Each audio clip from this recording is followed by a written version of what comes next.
Hello mountain biking ladies, welcome to today's video. Today we're going to be talking about planks.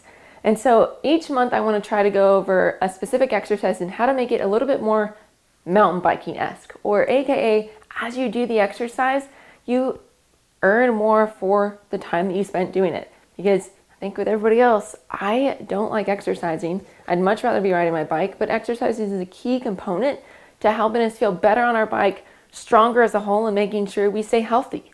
So we're going to go over 3 different variations of the plank today and how to make them and they are a little bit more savvy for mountain biking and functional for life as a whole.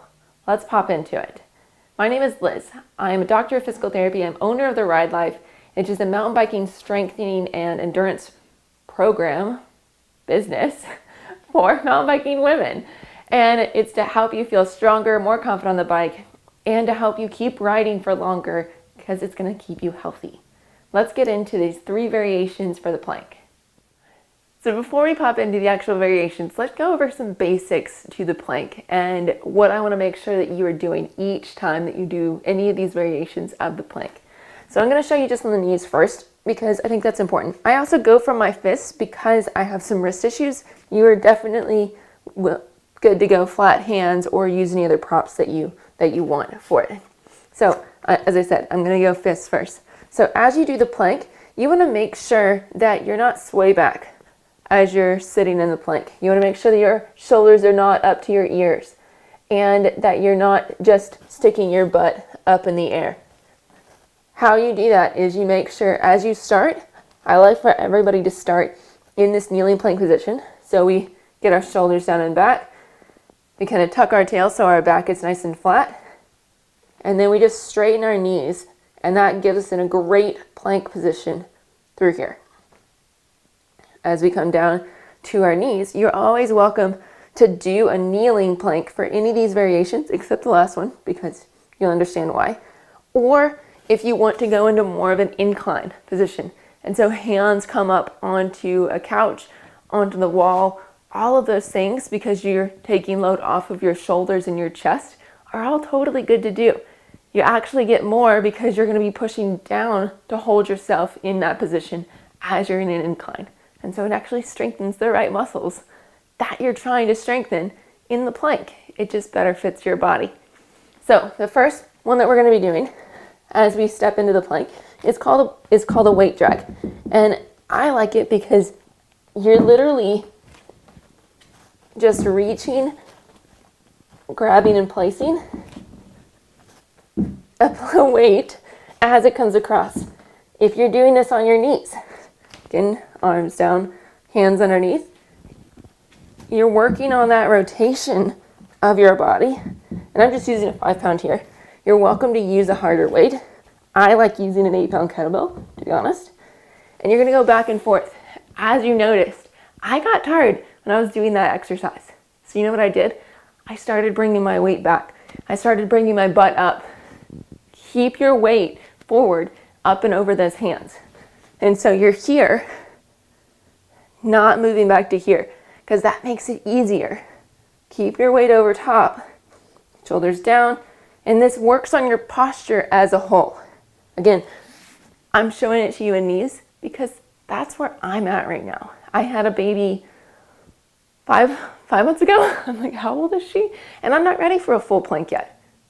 That's perfect and fine. I don't need to be loading myself that way. Knees is great. And so don't try to do exercises that are too hard for you just because you want to.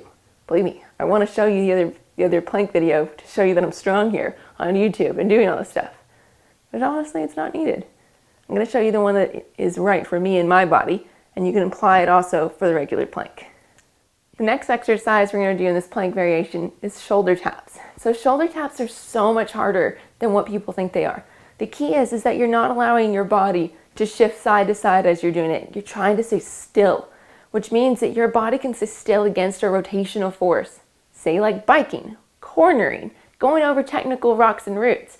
And so as you're holding your body still, the bike can shift underneath of you and you are strong and stable over top of it. Let's practice that and do that in our exercises. And so as we're doing this shoulder tap, again, I'm going to show you on my knees because that's where I'm at. You can definitely do this on in a full plank, you're just holding steady and tapping one hand to your shoulder and then the other hand to your shoulder. Now, this is not a quick movement. It's supposed to be slow and methodical. If you want to make this harder on your knees, bring your knees together. And it's so much harder to keep your body still against that rotational force. I have to work so much harder. If you want to make this easier for your knees, spread them out wider as I shift my butt back. And then go from there. Same thing as you go into plank. You see how I want to do it really quick? It's because I'm not ready for that exercise just quite yet. Again, tap, tap. Keep your shoulders over top of your hands. Tuck your tail. You don't want to feel that back stress. Stay strong through that midsection. Don't let your body shift side to side. The next exercise we're going to be doing is called a mountain climber. I consider it a plank variation because you are in a plank. And also, in this plank variation of a mountain climber, I want you to go slow. Again, just like the shoulder taps, it's resisting that rotation, but instead of from our shoulders, it's now from our legs. Also, as you do this, I want you to think about your hip being the main mover, not your back. And so your back doesn't move forward and back from your leg coming up. That may mean that you don't drive your knee up quite as far as you typically would or have in the past if you've done this exercise. So in this exercise, you're bringing that leg up and back, staying still and strong against it. Again, if you start sway backing, make sure to tuck your tail and go back and forth like this.